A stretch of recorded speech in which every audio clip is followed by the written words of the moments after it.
Welcome back to Stock Market Weekly for Friday, May the 3rd, 2024. I am your host, Evan Medeiros. Off camera today, I'm late recording this and I'm a bit pressed for time now. So we're going to move through. It's a full-length episode. I still have plenty I want to talk about that happened this week. Hopefully you're doing well out there. Hopefully you had a good trading week, a nice recovery that continues. Let's get into some of these headlines here. Starting off with some econ data. We've got the April jobs numbers coming out today on Friday, and it showed a little bit of softness, a little bit of slowing here in the number of jobs added. And of course, we know we are in this market dynamic where that is actually a good thing for equity prices. Bad econ data suggests that the Fed can't stay so restrictive on their policy and that they perhaps will lower rates quicker when you start to get this data that shows that the economy is slowing. So the equity market, of course, loved it on Friday and continued its rally. Last week we talked about three things we want to see for the bull case. If you're a bull in this market, you want to see the dollar roll over, you want to see oil roll over, and you want to see yields drop or roll over. We got all of those things this week. The 10-year yield down to 4.5%. I think it's 4.51 to be exact, but still directionally going in the bull case direction. Last week we talked about China. We spent some time highlighting a lot of different Chinese individual companies, the stock markets, Alibaba, Tencent, right down the list, and we saw some great follow through in lots of those names in the China trade continuing. We see biotech rebounding this week. And finally, Bitcoin breaking below 60K, getting sentiment really to sort of turn and doubt this rally. And then we got that quick pop back over 60K and continuing to rally after hours. So lots to talk about. Stick around.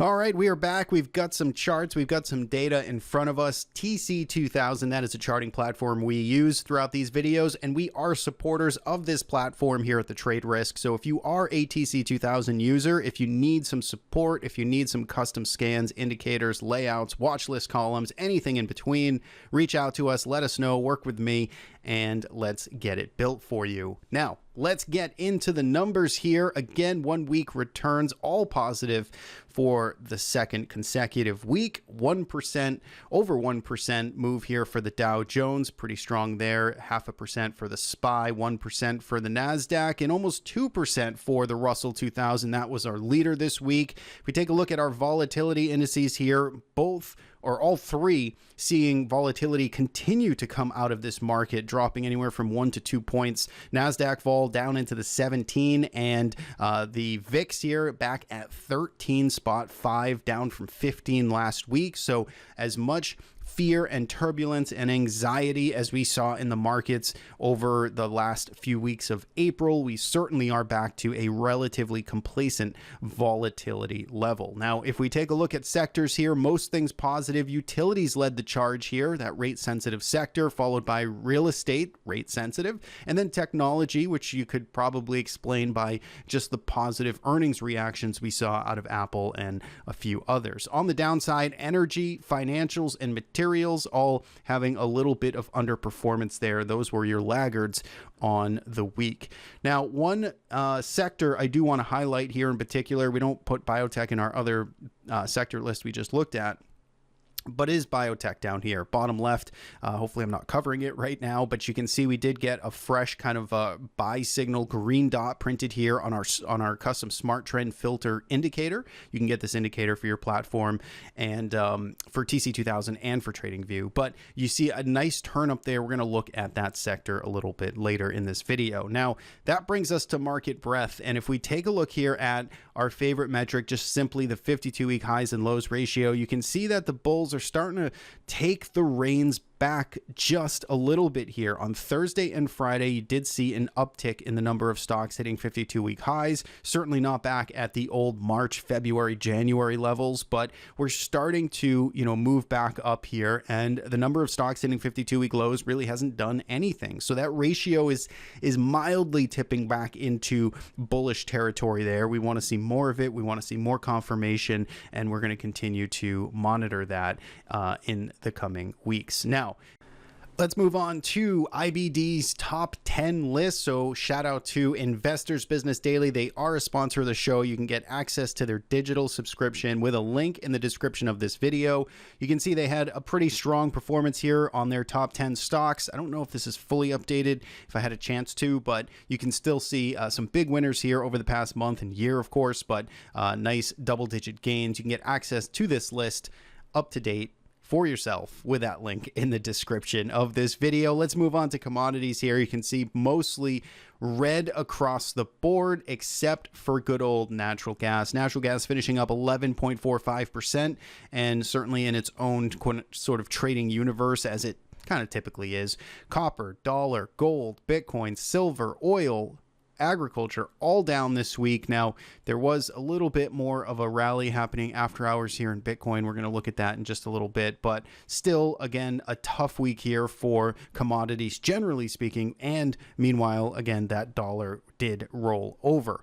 Lastly, yields. This is a positive here for this week. We did see, again, more rollover action occurring. Now, this has our custom sort of support and resistance levels drawn on here, these green, and red dots you see, and they really just help us measure higher lows, higher highs, very objective sort of pivot price action points here. And you can see that we are still in an uptrend here. We still have a series of higher lows and higher highs in place here for, in this case, the 5-year Treasury yield. But if we take a look at the 10-year Treasury yield, which I think is what most people are paying attention to at this point, you can still see, again, that same pattern in here as well. So we've got more of a pullback. We've got more selling follow through that we need to see here before the rates trade or this, higher for longer starts to really roll over and that thesis starts to get invalidated. But anything of a rollover here is an excuse for equities to rally a little bit, and that's certainly what we got this week. So positive action there. Let's get into some of the price action here. If we start off with the S&P 500, it's a weekly time frame, so each bar represents 1 week worth of trading. You can see we did finish the week after lots of volatility and a trip almost back towards last week's lows. We did finish the week at the highs, taking out last week's highs and getting back up towards this big, April 19th kind of sell 3% week down, which was one of the worst weeks we saw for the S&P in quite some time. So we're almost back to retracing that week. And again, you can see that we are still in, relatively this pullback mode. I mean, we've got some good progress. We've got a nice bounce developing here, but we're still in the middle of a lot of kind of messiness, right? If I want to get super technical, we're in the dead center of this range. It's very similar to what we talked about last week, where time frame matters, and being cautious here in the short term still, to me, makes some sense. Now, objectively, we saw more bullish evidence develop this week than we did bearish. Okay, so we did see, again, just the breadth continuing to sort of firm up a little bit. We did get the dollar rollover, got yields to roll over, we got volatility to come out, right? All those things we just talked about. So in my book, we saw more bullish evidence this week, which does lend itself to that bull case. And of course, the longer term trend for this market is still up. However, we should still anticipate that things are going to be a little bit rocky here for the next couple of weeks. I think we could easily see some two-way trading throughout May as the market finds its footing. Right now, we're just a smidge higher than we were on last Friday's video, but we certainly had a lot of volatility in between. Now, the gap up and follow through session here on Friday is great and nice to see. If we come out roaring next week and we just start pushing right back up to 5150 and 5200, then, look, that might be that might have been the low for this correction. But for now, I still think we want to just keep an open mind here and realize that we are seeing expansion in range here. Even though the VIX is down, we're still seeing an expansion in realized volatility. And so we just want to be cautious of that and, pay attention, take our time, look for those individual setups, stocks, sectors that are perhaps acting a little bit better than maybe the market cap weighted S&P 500. So S&P here, again, you can see taking out last Friday's high in the very short term. You did get kind of a little higher low that got developed here on Thursday's action. So you do have, again, in the short term, a little bit of this kind of higher lows, higher highs pattern developing. Let's see if bulls can continue to capitalize here. I still think we're in for a little bit of just, turbulence here in the short term. Doesn't have to be disastrous, and it could easily just be chop in between 5,000 and 5,250 for the next 3 or 4 weeks. And I think that would be, again, entirely healthy here in the context of a bullish longer term uptrend for U.S. equities. Now, if we go to the Nasdaq 100, again, you can see kind of similar situation. We saw lots of volatility this week. We took a trip all the way back down to about 420. We put in that higher low, and then we did take out last Friday's highs. So the Nasdaq 100, once again now, is pushing up towards these highs. It did clear above this 433.50 area. Now, this was an area we talked about last week because, again, this was the clear breakout range. We had this nice kind of contraction pattern here in the Nasdaq 100, which we talked about throughout May, and basically said, look, if you want to short this market, look for this breakdown rollover of this range, short into this gap down here, and that would be your short-term catalyst. On the flip side, we said, look, if this range develops to the upside, then there's no real reason to be bearish on the market. If we start breaking over 445 after such a nice tight sideways orderly range, then you really want to be bullish on this market. Now, we got the former, we got the breakdown, and now we are starting to get back into this range, which is constructive here. So that is something that, again, on the bullish evidence here, the fact that the market was able to just eke into it, I would love to see another day of confirmation staying above 435, but you got to hand it to the bulls here. We are getting back into this range, and we didn't just violently reject. Of course, we had earnings. We had some big companies. We had Apple here, which was a big weighting on Friday, which we're going to talk about in just a little bit, helping fuel this move back up. But price doesn't lie. Price is moving back up into this range, so we want to respect it and look to see if bulls can continue to hold and add.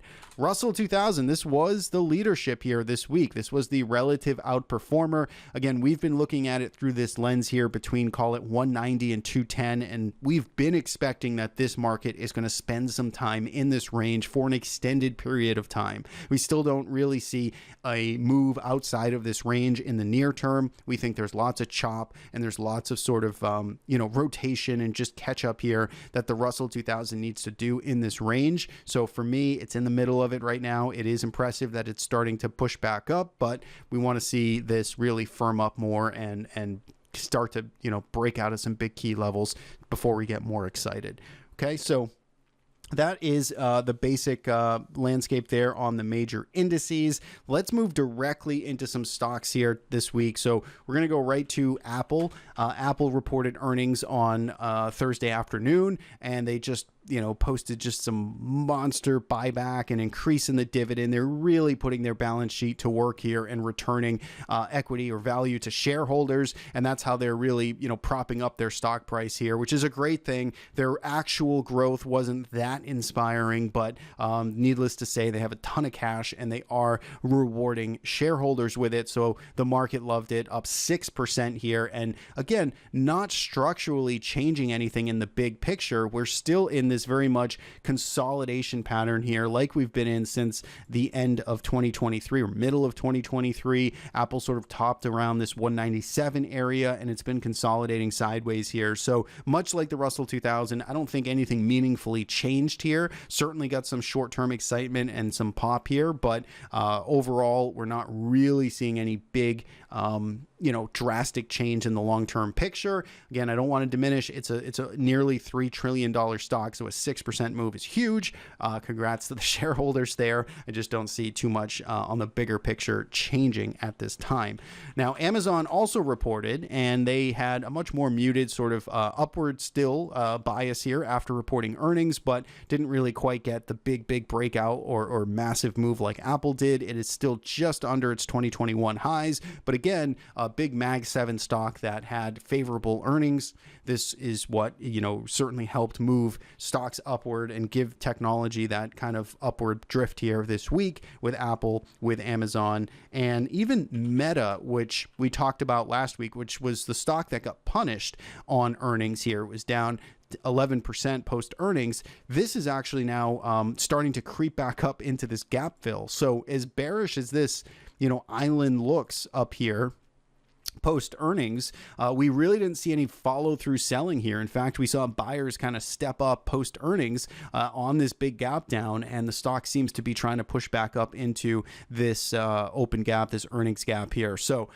Meta, even though it was sort of disastrous immediate reaction, it certainly is getting its act together. So let's pay attention and see if it can hold. If it suddenly rolls over next week, then certainly the technical analysis sort of changes here in the short term. But for now, buyers seem to be stepping in. One stock that was not so fortunate this week was Starbucks. Starbucks here, again, not a Mag 7 stock, but certainly a big stock with a big market cap, and this thing got absolutely obliterated. One of the worst days, I think, going all the way back to frankly the financial crisis.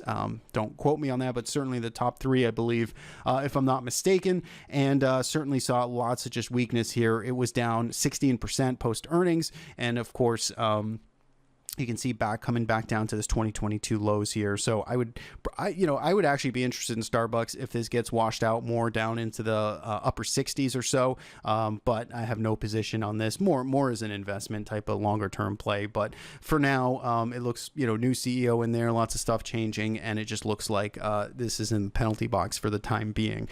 One thing I wanted to talk about was Bitcoin, though, before we end the show today. And you can see Bitcoin here has been in this downward sort of channel, this consolidation, hasn't quite been sideways. It's been more drifting lower to down.